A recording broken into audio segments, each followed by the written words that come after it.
बिस्मिल्लाहिर्रहमानिर्रहीम। अस्सलाम वालेकुम नाज़रीन, मैं हूं वासिम नसीर और आप देख रहे हैं हमारा यूट्यूब चैनल आसिम सीरीज। नाज़रीन, मेरे साथ मौजूद हैं एस्ट्रोलॉजर न्यूमरोलॉजिस्ट मलिक महबूब साहब। सबसे पहले मलिक साहब का शुक्रिया अदा करेंगे। अस्सलाम वालेकुम मलिक साहब, क्या हाल है, कैसे हैं आप? वालेकुम अल्लाह का करम है। आप बताएं कैसे हैं सर। अल्लाह का बड़ा करम है मलिक साहब। और इस आगाज में बता दें कि कुछ सवालात भी लेंगे आखिर में, और जो लोग नए हैं जिन्होंने अभी तक हमारे चैनल को सब्सक्राइब नहीं किया तो बराए मेहरबानी से सब्सक्राइब भी कर दें। मलिक साहब, अमेरिकी सदर ने एक धमकी आमेज बयान दिया है कि ईरान की फिजाई हदूद पर मुकम्मल कंट्रोल का दावा किया है, और साथ में उन्होंने कहा है कि ईरान से गैर मशरूत तौर पर हथियार डालने का मुतालबा भी किया है कि हम कोई कंडीशन नहीं रखते, आप हथियार डाल दें वरना अंजाम के जिम्मेदार वो खुद होंगे। तो हमें लगता नहीं कि ईरानी कौम जो है वो आसानी से हार मानने वाली है। और साथ में उन्होंने कहा है डोनाल्ड ट्रंप ने कि ईरान का साजो सामान अमेरिकी सामान का मुकाबला नहीं कर सकता, कोई भी अमेरिका से अच्छा सामान नहीं बना सकता। बड़ा जोम है। और यही हमने देखा था, जो अपना तकब्बुर था इंडिया को भी था राफेल तैयारों के ऊपर, वो हमने देखा कि खाक में मिल गया। अमेरिका के लिए चीन के जो सदर हैं उनका बड़ा जबरदस्त स्टेटमेंट आया। उन्होंने कहा है कि दुनिया जो है अमेरिका के बगैर भी आगे बढ़ सकती है, यानी कि लग ऐसा रहा है कि ये जंग जो है मजीद फैलेगी और इसमें अमेरिका की इसराइल की बर्बादी मुझे यकीनन लग रहा है कि इंशाल्लाह होगी। चीन के 3 जंगी बहरी बेड़े पहली बार खुले बैरुल काहिल में आ गए हैं। आपको लगता है कि ये जंग फैल रही है और अमेरिका और चीन जो है, जो कि किसी हद तक एक दूसरे के रिवायती तौर पे हरीफ रहे हैं, वो भी कहीं ना कहीं प्रॉक्सी होगी, उनकी वॉर होगी और ये जंग जो है मजीद ममालिक को अपनी लपेट में लेगी? आसिम भाई, बात यह है कि ये जो मामलात शुरू हुए थे, उससे पहले मैंने आपको कहा था कि ये जो प्लानिटरी कॉम्बिनेशंस हैं ये मुझे छोटे ममालिक की जंग नहीं दिखा रहे। इसमें बड़े ममालिक पीछे हैं और ये खुल के आपके सामने आहिस्ता आहिस्ता आएंगे। खैर, अलबत्ता ये तो कुछ ज्यादा ही जल्दी आ गए। मुझे ऐसा लग रहा था कि शायद जंग खत्म हो जाएगी उसके बाद ये अनाउंस करेंगे। बट जैसे मैंने कहा था कि अगर ये जंग 36 घंटे, अब तो मेरे ख्याल से 48 घंटे हो गए इस बात को कहे हुए भी, अगर ये 36 घंटे तक जारी रहती है तो मुझे ये जंग काफी लंबी होती हुई दिख रही है। और स्पेसिफिकली जो अगले 2-4 दिन हैं ये क्रिटिकल इसलिए हो सकते हैं क्योंकि जो मैंने रिसेंटली जायचे में देखा है, इसराइल के, उसमें राहु के साथ कंजंक्ट हो रहा है मून का। और जो स्ट्राइकिंग पार्ट था मुझे इन दोनों चार्ट्स में दिखा वो ये था कि ईरान और इसराइल में दोनों चार्ट्स में राहु की दशा या अंतर्दशा एक्टिव है। इसका मतलब ये होता है कि टेक्नोलॉजी में अगर अमेरिका ये क्लेम कर रहा है कि हम जैसा कोई नहीं है तो ये तो हो गई बात गलत। क्योंकि ईरान ने अब तक आपको सरप्राइजेज ही दी हैं। और अगले बेशक। 4 दिनों में जी, अगले 4 दिनों में मैं कह रहा हूं पूरी दुनिया में इनको सरप्राइज मिलेंगे। क्योंकि अगले 4 दिनों में आपके साथ ऐसे ऐसे वाकयात होंगे, अल्लाह करे अच्छे हों। मुझे अच्छे नहीं दिख रहे, लेकिन मैं आपको दबे लफ्जों में कह रहा हूँ कि अच्छे वाकयात, ऐसे वाकयात होंगे जिससे दुनिया हैरान और परेशान हो जाएगी कि ये ऐसा भी हो सकता था। बड़े ममालिक डेफिनेटली, मैंने आपको कल भी आपके वीलॉग में ही कहा था कि मुझे लग रहा है अमेरिका इन्वॉल्व है। आप तो कह रहे थे होगा, मैं तो आपको अभी से कह रहा हूँ है। और अमेरिका अब जो है खुल के अगर आ गया तो जाहिर है ये जंग बहुत बड़ी होगी। और मैंने पहले भी आपको कहा है कि ये जंग दो ममालिक की नहीं है, इसमें बहुत सारे ममालिक इन्वॉल्व होंगे। चाहे वो यूरोप हो, चाहे वो चीन हो, रशिया हो। तुर्की जो है, मैंने आपको बार बार बता रहा हूँ, तुर्की जो है आपको एक सरप्राइज दे सकता है अनएक्सपेक्टेडली। वो आपके सामने आ सकता है और इन मामलों को रिसिस्ट करने में बहुत अहम किरदार अदा करेगा। लेकिन अभी अगर आप ये बोलें कि जंग खत्म हो जाएगी, अब जरा मुझे इसमें क्वेश्चन मार्क वाला बन गया है कोई सिचुएशन कि ये जंग मुझे अभी जल्दी सॉल्व होते हुए नहीं दिख रही। और जो टाइम चल रहा है इसमें मैंने आपको पहले भी बताया था, मास डिस्ट्रक्शन तबाही आपके सामने ही है। खैर, वो इसराइल ने तो अभी दबा दिया है कि अभी हम अपनी न्यूज ब्रॉडकास्ट नहीं करने देंगे, तो मेरे ख्याल से तो तबाही तो उधर भी बहुत ज्यादा हो रही है। वो अलग बात है, ईरान का मीडिया ओपन है और वहां से हमें पिक्चर्स आ जाती है, इसलिए हमें ऐसा लगता है ईरान का ज्यादा नुकसान है। लेकिन एस्ट्रोलॉजिकली मुझे नहीं लगता ईरान सरेंडर करेगा। ईरान डट के मुकाबला करने वाला है, और जो उनके असेंडेंट में जुपिटर एग्जॉल्टेड है, वो बहुत बड़ी ग्रेस है ईरान के ऊपर। तो मुझे नहीं लगता कि ईरान को डिफीट करना इसराइल के बस का काम है। जी अलबत्ता, डेफिनेटली आने वाले दिनों में ईरान में भी काफी इश्यूज दिख रहे हैं। इधर भी नुकसानात बहुत ज्यादा दिख रहे हैं। ऐसा नहीं है कि ईरान बचा रहेगा और इसराइल ही मार खाएगा। अल्टीमेट रिजल्ट की तरफ बात करूं अगर मैं, तो मुझे लग रहा है कि इसराइल की हार कंफर्म है। बिल्कुल ठीक है। मलिक साहब, हम यहाँ पर ये भी बताते चलें अपने देखने वालों को कि इसराइल और अमेरिका शायद भूल चुके हैं 1980 में जब ईरान पे जंग मुसल्लत की गई थी, तो 10 साल उन्होंने इराक से जंग लड़ी है। तो ईरानी कौम इतनी जल्दी हार मानने वाली है नहीं। ईरान के जो सुप्रीम लीडर हैं आयतुल्ला अली खामनाई, उन्होंने पासदाराना इनकलाब गार्ड्स को जंग के बारे में मुकम्मल इख्तियार सौंप दिया है।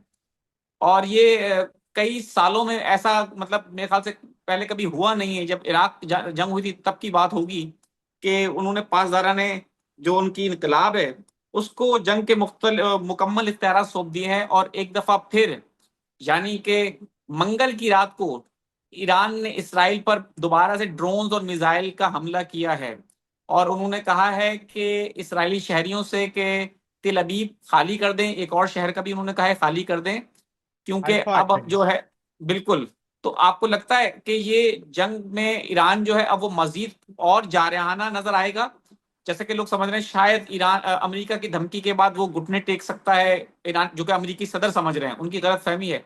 और दूसरा ये बता दें कि ईरान के जो सुप्रीम लीडर हैं आयतुल्ला अली खामनाई, उनकी जान के हवाले से जो शुकूक शुबहात पाए जा रहे हैं कि उनको एलिमिनेट करने के हवाले से जो बातें की जा रही हैं, आपको क्या लगता है कि कुछ चांसेस हैं इस तरह के? देखिए सर, मेरे पास उनका चार्ट नहीं है, बर्थ चार्ट। ठीक है, लेकिन अगर मैं एक ओवरऑल तरीके से देखूं तो मुझे ऐसा लगता है कि मामलात ऐसे ही बन रहे हैं कि बड़े हायर ऑफिशियल की जो है एलिमिनेशन बहुत ज्यादा क्लियर नजर आती है, जिसकी वजह से खित्ते में और ज्यादा टेंशन बढ़ेगी और ये ऐसा कोई काम करेंगे नहीं, मुझे नहीं दिखता।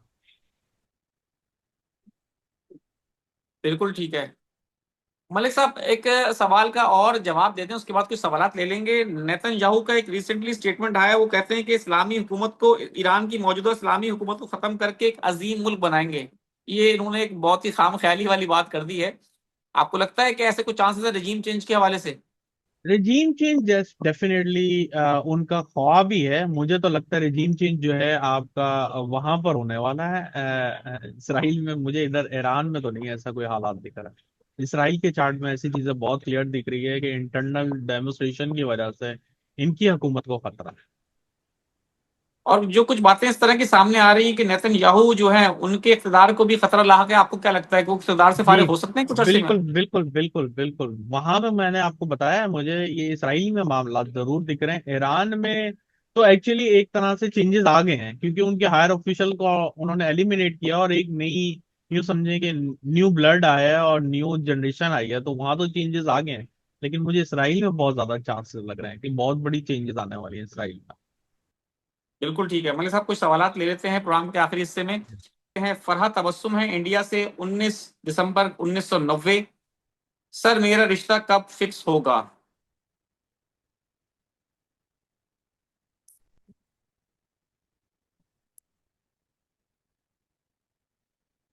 थोड़ा सा जो है ना अपने अंदर कंट्रोल पैदा करें। इंशाल्लाह मुझे उम्मीद है कि इस साल में होना चाहिए। थोड़ी एग्रेसिव खातून है क्या? बिल्कुल ठीक है। आसिफ नजीर है, इनका जवाब भी मैं चाहता हूं आप जरूर दें। अमेरिका डायरेक्ट इन्वॉल्व नहीं होगा, वो ये कह रहे हैं। आपको क्या लगता है मलिक साहब, आप अपना, आपका इल्म क्या कहता है? जी, मुझे ऐसा लग रहा है कि अमेरिका डायरेक्ट इन्वॉल्व हो ना हो, मुझे लग रहा है कि वो इन्वॉल्व है। वो इन्वॉल्व है डायरेक्ट, वो शायद उसमें ना आए, मतलब ये कहने का मतलब है पिक्चर में ना आए। लेकिन मुझे लग बिल्कुल रहा है ठीक कि है। मामलात ऐसे बनेंगे कि अमेरिका आएगा पिक्चर में। दिखते हैं। एक और सवाल ले लेते हैं। इकबाल हसन साहब हैं, वो कह रहे हैं मेरा तजिया कहता है कि अमेरिका को दुनिया में डाउन करने के लिए इसराइल ही इस्तेमाल होगा। तो आपको हाँ, लगता है कि इसराइल जो है वो अमेरिका की बर्बादी का सबब बन सकता है? बिल्कुल बन सकता है। उसकी वजह यह है कि वो अब इसराइल इस कुएं में गिर गया है और वो चाह रहा है कि हम तो डूबे सनम, तुम्हें भी ले डूबे, तो वो वाली मिसाल अच्छा, बन रही है। बिल्कुल ठीक है। ये कुछ अच्छे सवाल आते हैं, हम चाहते हैं कि इस तरह के सवाल भी आप भेज दिया करें ताकि वीलॉग के अंदर कुछ इंटरेस्ट पैदा हो लोगों का और मजीद। 24 जून 1979, लुबना नाज है, हालात कब बेहतर होंगे? किस लिहाज से सर? वो ये फाइनेंशियल कह रही पूछ है रहे हैं? कि फाइनेंशियली कह रही है कि घर नहीं है, उसके बारे में बता दें। ये साल अच्छा है आपका, लेकिन थोड़े से मामलात आपके डिस्टर्ब रहेंगे अभी कुछ अर्से के लिए। 2 साल ऐसे ही हैं।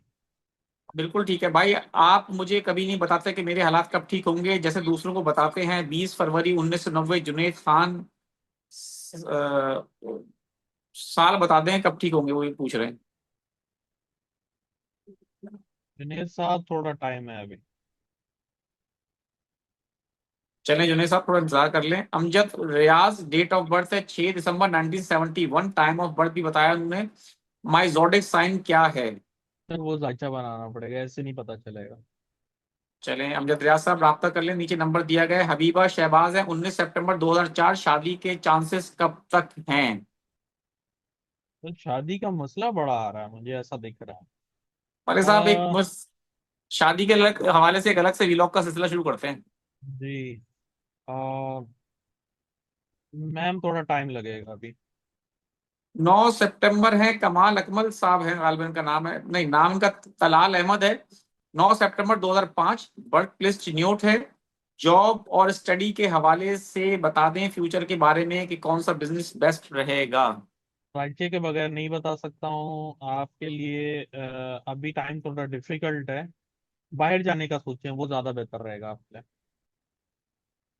रियाज अहमद हैं 28 मई 1973, वाइफ से रिलेशन कब ठीक होंगे?